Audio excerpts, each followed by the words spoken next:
Macam mana nak menyemarakkan rumah tangga? Wow. Macam mana nak menyemarakkan rasa sayang terlampau yang rumah tangga? Silakan Bonda.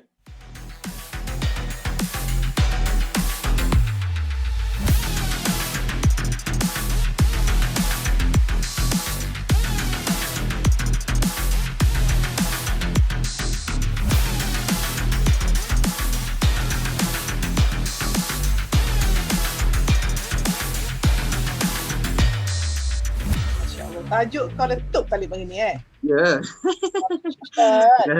Bonda semalam kita recap sikit dengan Ustaz Tebun Bro Harith Nabi Musa yang disebut 183 kali dalam Quran dan sebagainya. Sebab apa Bonda contoh macam kita tengok Firaun dengan Nabi Musa duduk sebumbung Bonda. Betul. Duduk sebumbung tapi tidak sehati. Yang seorang tu memang mengaku diri Tuhan. Yang satu tu memang nak mengajak kepada kebaikan. Inilah dikata duduk sebumbung tapi tak sehati. Betul. Kan contoh kita rentetan daripada semalam dan Bonda kita nak tengok hari ni bagaimana berapa ramainya kita semua ni hidup dalam mungkin satu rumah, adik-beradik dan sebagainya tapi tak sebulu. Ipar duai, mungkin dengan mak mertua, dengan adik-beradik, dengan suami isteri dan sebagainya. Itu di rumah. Betul. Tempat kerja pula kan. Duduk semeja sebelah-sebelah, kadang belaga bahu. Kadang-kadang kursi bersenggol-senggolan tapi tak sebulu, tak sefahaman, tak sehati. Ada unsur rasa macam dengki, geram. Kita tak nak macam tu Bonda kan. Setengah tu duduk, meja beradap tapi tak memandang biji mata. Kesian. Kan, kita tak nak macam tu. Jadi Bonda kita nak cari rawatan dia lah. Tapi sebelum kita cari rawatan tu, kita nak kenal pasti penyakit ni apa benda, macam mana, betul ke aku ke ada penyakit ni. Betul ke berlaku dalam rumah aku? Mari kita cek dulu Bonda. Bagaimana agaknya orang ni fizikal, emosi, spiritual ni macam mana kita nak bagi tahu dia sebumbung tapi dia tak sehati. Kat mana? Tang spiritual ke, tang fizikal ke, tang emosi Bonda. Bismillahirrahmanirrahim. Okey. Assalamualaikum warahmatullahi wabarakatuh. Allahumma salli ala Sayyidina Muhammad wa ala ali Sayyidina Muhammad. Baik, memang dia bayangkan kita dalam kereta kehidupan. Kita sebumbung dalam satu kereta tapi masing-masing tekan waist berbeza. Ada tekan waist Penang, Batu Pahat, Tangkak, Segamat, tak ke berpintar kereta tu. Salah waist. So waist tu kata gini, turn left, yang ni turn right, U-turn. So memang akan penat. Macam itulah hidup kita. Kenapa? Tidak aligning. Tidak fokus mana tuju arah tu. So kalau dalam tempat bekerja, kalau dalam tempat kerja tu, satu organisasi, dia tidak ada kan, organisasi ada visi misi. Tapi visi misi tu untuk hiasan bangunan saja, staff tak tahu pun. Okay. So tak ada align expectation sebab kadang pemimpin pun tak tahu nak pergi mana. Because kalau ketua dalam organisasi tu, dia pun sedang mode reacting, bukan responsif, bukan proaktif, maka dia tak tahu orang gini, digini. So orang dia marah. So dia tak jelas. So besar clarity is power. Clarity is power you all. So satu, kita tak jelas nak pergi mana. Nombor dua ialah kita tak align expectation, tak beritahu what are your roles and responsibility. Kan, tak jelas tugas. Yang ketiga, kita tak jelas bagaimana menjalani ataupun aroma dalam kereta kita tu. Macam mana minyak wangi apa nak pasang, akhlak macam mana. Dan Bonda nak share satu benda Bonda rasakan.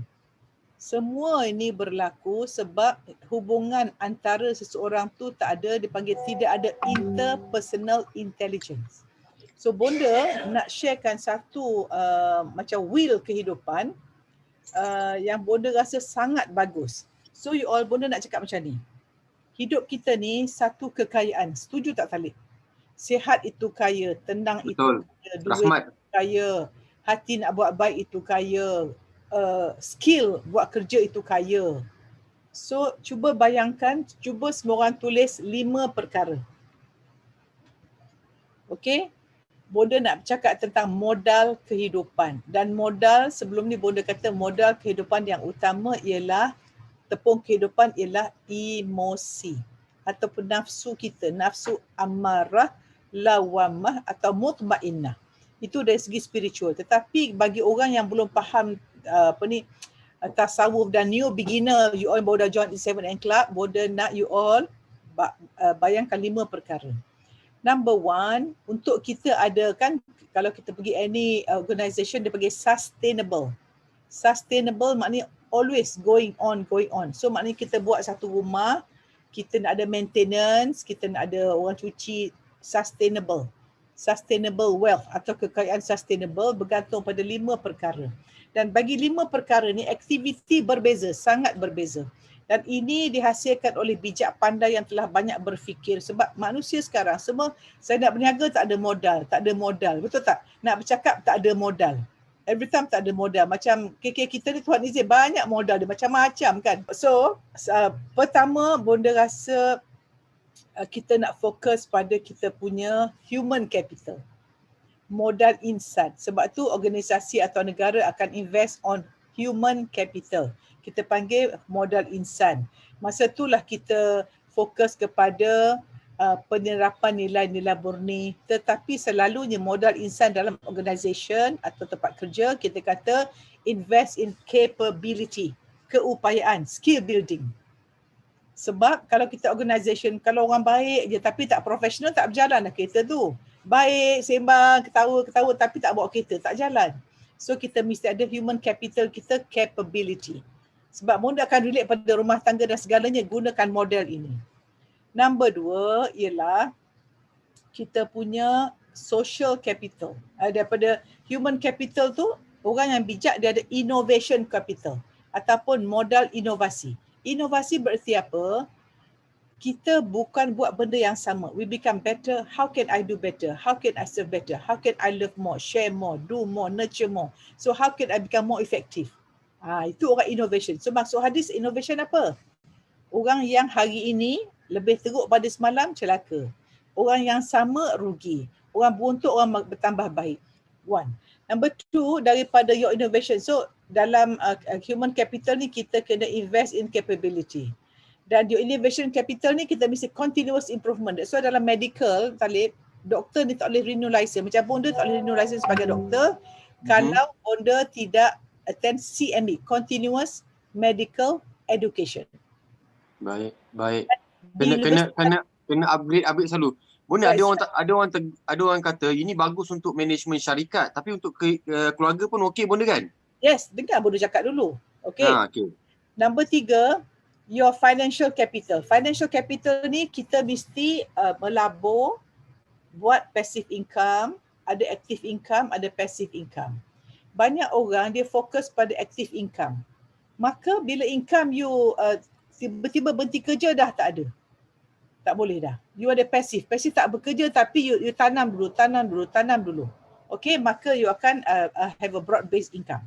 Okay, so kita kena harvest, kita kena tanam, kita akan dapat kemudian untuk kita financial capital. Yang ni yang penting, your spiritual capital, modal rohani kita. Inilah kita punya yang Bonda kata beliau puting beliau, ingat?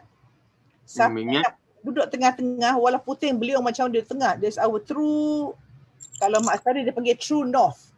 Direction kita jelas. So kalau bawa kereta kehidupan tu, ways kita menuju Allah tu. Kalau you tak tuju Allah, your spiritual capital akan kaput dan masa itulah rumah tangga pun tak bahagia sebab tidak ada spiritual capital, keimanan, ketakwaan, ketauhidan kita. 3 T, ingat tak? Takwa, tawakal dan tauhid. Okay, your spiritual capital. Your social capital is your relationship, silaturahim. So you punya social capital ni number 1, you all Talib percaya tak? Kita nak tunjuk sayang pada semua orang bukan senang sebab ada 5 bahasa kasih sayang. Nak kena puji dia, nak kena peluk dia, nak kena beri hadiah, bagi hadiah. Tetapi apa yang mudah kita buat yang sangat tak ada capital pun. Okey, satu perkara yang salah satu 5 perkara yang kita buatkan untuk sustainable wealth atau sustainable kebahagiaan kita ialah dia panggil modal social ataupun kita punya kebahagiaan dengan sekeliling kita. Social tu sekeliling. Apa dia? Selalunya untuk kita nak sayang semua orang, payah juga sebab saya sayang awak. Tapi 5 bahasa kasih sayang. kena puji dia, sentuh dia, beri hadiah, spend time atau layan dia, tapi that takes effort. Tetapi satu amalan kalau kita buat mudah saja. Apa dia? Ini satu yang ayahanda ajar bunda lama dah, iaitu rasa hormat. Hormat orang. Macam mana kita tanda hormat orang? Senang saja. Kita bawa kereta, nampak orang nak lalu, kita tunggu, kasih dia lalu. Itu hormat. Kita lalu traffic light, lampu dah kuning, kita berhenti pasal hormat. Kita lalu dekat lift, orang nak masuk, kita tahan pintu lift, itu hormat. Kalau kita pergi nak kenduri, nampak orang ambil pinggan, kita beri pinggan, hormat. Kalau orang bercakap, kita dengar, beri perhatian, angguk-angguk, tak tengok handphone, itu hormat. Kita tengok orang buat sesuatu yang dia suka, benda tak berdosa. Contohnya dia suka apalah. Kita tak komen, kita hargai. Wah, you suka ni ya. Macam Talik kan. Talik suka makan dia, best, hormat. Maknanya bila kita elak daripada kritik orang, label orang dan kita memandang dia dengan kasih sayang. Tengok senyum, tu tanda hormat. Itu dipanggil senyum hormat. Wallahualam. Masya Allah. Mudah kan? So itu sangat best. Kasih sayang dan hormat penting. Sebab tu ingat tak bahasa bunda beri 80-20? Macam mana nak menyemarakkan rumah tangga? Wow. Macam mana nak menyemarakkan rasa sayang terlampau yang rumah tangga? Silakan bunda. Okey. Ingat formula ini, lelaki yang dihormati akan menyayangi. Wanita yang disayangi akan menghormati. Kalau kita buat survey, wanita kalau suami tak hormat sangat, dia tak apa. Tetapi suami mesti lovey-dovey. Wanita kan suka pujian, suka sentuhan, suka duduk tatap muka dia, suka hantar dia pergi mana-mana, suka beli hadiah. Kan wanita, very female hormone. Okay, wanita yang high estrogen, dia suka dibelai. People do things for her, people make her happy. It is normal for a woman to be like that. So kalau you all ladies, tak nak, I want to be myself, I want to do everything myself. High testosterone, berat, jodoh you all. Okay. Number 2 ialah lelaki yang kau dah tahu lelaki yang dihormati akan menyayangi. Okay, lelaki dia mesti rasa hormat, dihormati, dan cara kita menunjukkan hormat pada lelaki ialah bila dia beri arahan, kita dengar. Dan bila dia buat sesuatu, kita support dia. Dan kita tunjuk, kita percayakan dia, we trust him, kita support dia, dan kita tunjuk kita bangga dengan dia. Sebab lelaki dia punya brain is programmed to be a protector, to be someone yang make a woman happy. Dan apakah bahasa yang lelaki paling suka? You make me so happy. Dan apakah mantra lelaki yang kecewa? Dia akan kata, walau apa saya lakukan, pasangan saya tak pernah bersyukur dan tak pernah menghargai saya. Itu penting. So, for ladies out there, kalau you want your husband to love you, respect. Men need respect 80%, love 20%. Boleh saja buat formula ni, supaya you ingat. Wanita need 80% love and respect 20%. So, kalau siapa mendengar ni lelaki-lelaki, start loving all the 5 love languages to your wife, then she will respect you. Dan bagi wanita yang mendengar ni, nak suruh husband more loving, show more respect, show you trust him, support him and proud of him. Assalamualaikum warahmatullahi wabarakatuh. Masya Allah anak-anak bonda, kalau you seronok tentang apa yang dikongsikan dalam YouTube ini, apa kata jemput, subscribe, like, komen dan share, ajak kawan-kawan sama, mendapat ilmu, melakukan transformasi diri untuk bahagia dunia dan akhirat.